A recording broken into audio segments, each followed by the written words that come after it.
Hello mga kabibig! Welcome back sa ating bagong YouTube channel. Ito ang pinakamaingay na YouTuber sa balat ng YouTube. Ako si Kabibig, maglabag-labag na tongue with Everest. Ako po, eto na kabibig.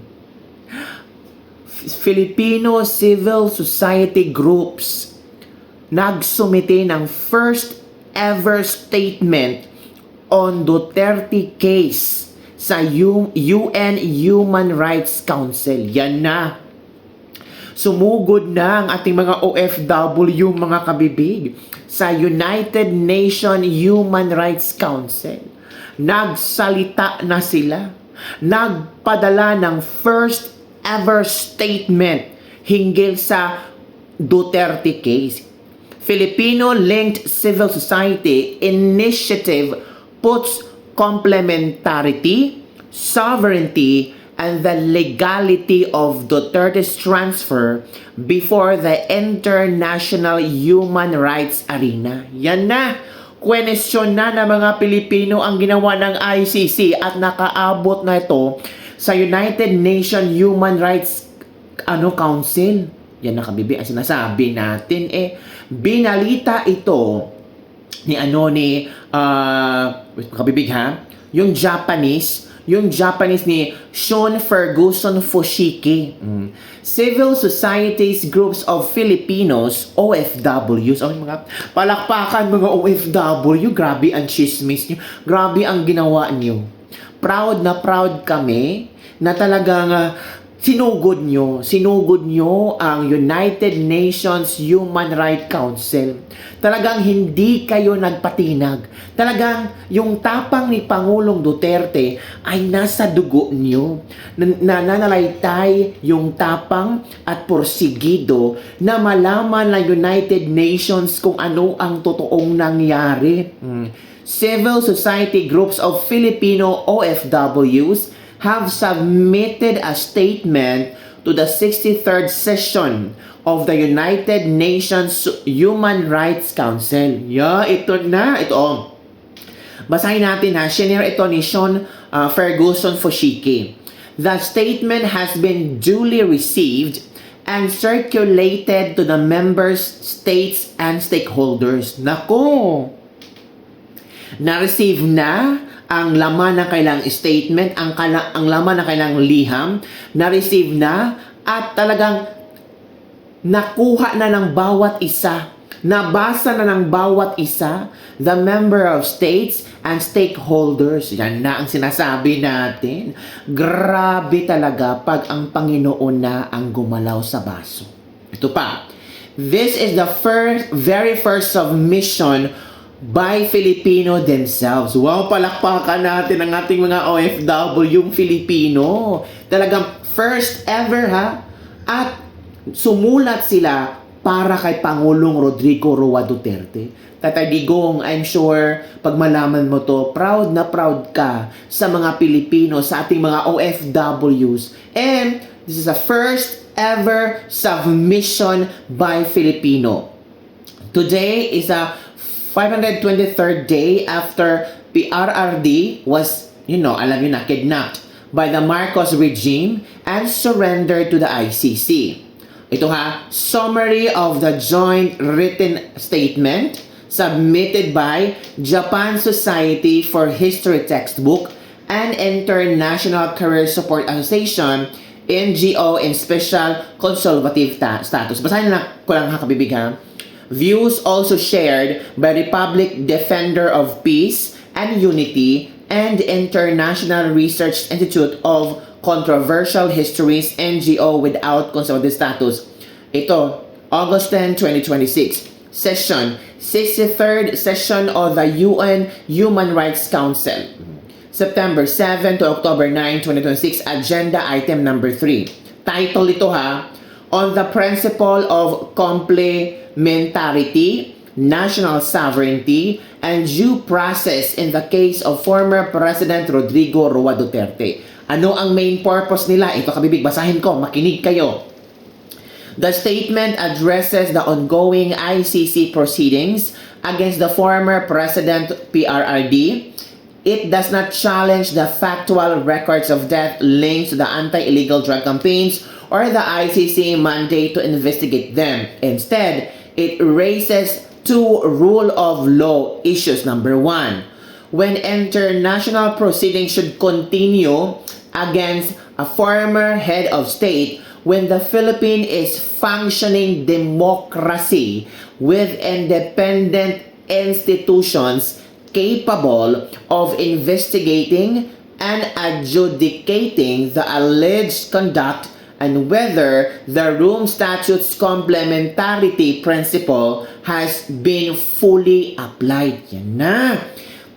Tinanong na ang ICC kung talagang tama ba ang ginawa nila. Pati ang gobyerno ni Bongbong Marcos na meron namang sovereignty sa Pilipinas, may demokrasya naman sa Pilipinas. Bakit doon sa ICC? Pangalawa, whether domestic due process guarantees under Philippine law and the ICCPR were respected during Duterte's arrest and surrender on 11-12 March 2025. Yan nakapipig. Yan ang sinasabi natin. Duterte as a Filipino citizen is protected by ICCPR Articles 9 and 14 and Article 3, Section 2 of the Philippine Constitution, requiring a judge-determined warrant based on probable cause. The ICC Trial Chamber 1 issued a confidential warrant on March 7, 2025. President Duterte was arrested on March 11 upon returning from Hong Kong, held at Villamor Air Base, and flown to the Netherlands that night under Interpol cooperation. He was surrendered on 12 March 2025. Sunod, ito, iniisa-isa na ang nangyayari, ang mga problema. Number 2, no Philippine judge reviewed the arrest beforehand. Yan na! Nalaman na! 3. Consolidated habeas corpus petition filed by his children the next day remained unresolved on the merits more than 14 months later. Yan na! Korte Suprema! O, pahiya kayo! 14 months na! Yung tatlong consolidated habeas corpus petition na filed ng mga anak ni Pangulong Duterte pero wala pa ring desisyon. Don't tell me ang Korte Suprema hawak ni BBM, hawak ng admin na ito. Don't tell me wala kayong sariling paninindigan. Don't tell me ang mga Pinoy hindi na maniniwala sa mga justices dyan. Grabe naman, 14 months na ang nakalipas, wala pa ring desisyon. Bakit? Makaapekto ito kay Bato? Makaapekto ito kay Bongo kung magbigay kayo ng desisyon? Or takot lang kayo magbigay ng desisyon na against sa mga Duterte kasi takot kayong magkaroon ng rally? Diba? It's either of the two. Kundi magdesisyon against Duterte or magdesisyon para kay Duterte. Kasi kung para kay Duterte, kakalabanin nyo ang Marcos administration. Kung against Duterte, kakalabanin nyo ang tao. So ngayon, bilang mga Chief Justices o kung ano man kayo, pasensya na kasi punong-puno na ang mga Pilipino para parang pinaglalaroan nyo lang kami, magdesisyon na kayo sa tatlong consolidated habeas corpus petition na final na Katie, na Napolong, na Baste, and until now, natutulog pa rin. Wala ba kayong konsensya na dating presidente? At take note mga kabibig, kung ganito man ang ating Korte Suprema, how much more yung mga mahihirap, no? Mahihirap na inosente na nakakulong ngayon. Ito, Counsel Salvador, during detention, access by lawyers, aides, and physicians was reportedly restricted. Vice President Sara Duterte was denied entry. Ganun ba nangyari? Halaka. Counsel Salvador Medialdia was arrested and handcuffed for obstruction. Hala. Approximately 12 hours elapsed between arrest and departure. The government was argued the habeas petitions are not moot because Duterte are moot na daw because Duterte are no longer in the Philippine territory. Grabe naman. Grabe. Moot na daw yung habeas petition ni Baste na Katie kasi wala na daw si Pangulong Duterte dito sa Pilipinas. The Philippine officials maintain the operation used Interpol channels, and the Republic Act number 9851 provides as independent basis for cooperation without separate Philippine warrant. They stated the most requests for food, medical attention, and legal counsel were accommodated under maximum tolerance, and the Philippines habeas rate can only be enforced domestically. The statement notes these points but argues none address whether Philippine judge ever reviewed the warrant before the transfer. Wala naman na. Walang nag-review. Napag-usapan na yan sa Senate hearing. 'Di ba? Yan nakabibig. Ito pa. The issue is framed as institutional. The state's claim to primary jurisdiction over its national is strongest when procedural safeguards function as designed. Bypassing them in this case could set a precedent for others with fewer resources. Ito ang mga recommendation. Recommendation to the Human Rights Council. Hala, ito na. Sana pakinggan ng Human Rights Council ito mga recommendation. Sana tingnan nila kung ano ang pwede nilang gawin. The submission request to the Council, number 1. Affirm the primacy of complementarity under Article 17 and encourage its rigorous evidence-based application. Tama. Number 2. Encourage continued engagement with Philippine domestic institutions as the primary venue for accountability. Tama din. Reaffirm due process protections under ICCPR Articles 9 and 14, including the right to be heard in one's national legal system. Tama din.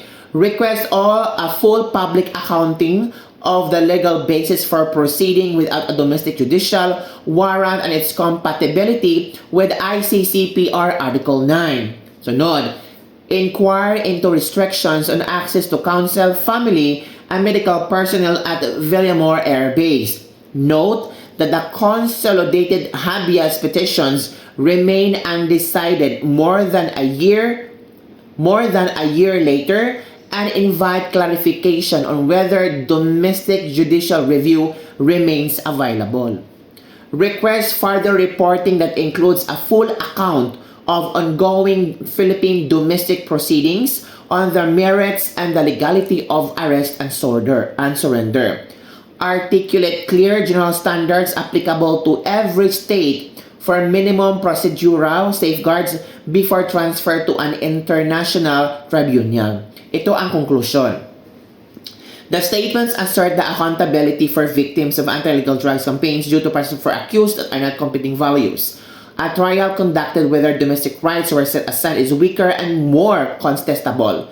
It asks the Council to examine and rather than assume whether institutional capacity and procedural fairness were honored in this case. Yan nakabibig, yan ang inihintay natin. Grabe, proud na proud tayo sa ating civil society group of Filipino OFW. Talagang ginawa nilang lahat para, joint written statement by Japan Society for History and Textbook, International Career Support Association, and non-government organization and special consultative status. Yan nakabibig. Proud na proud ako kina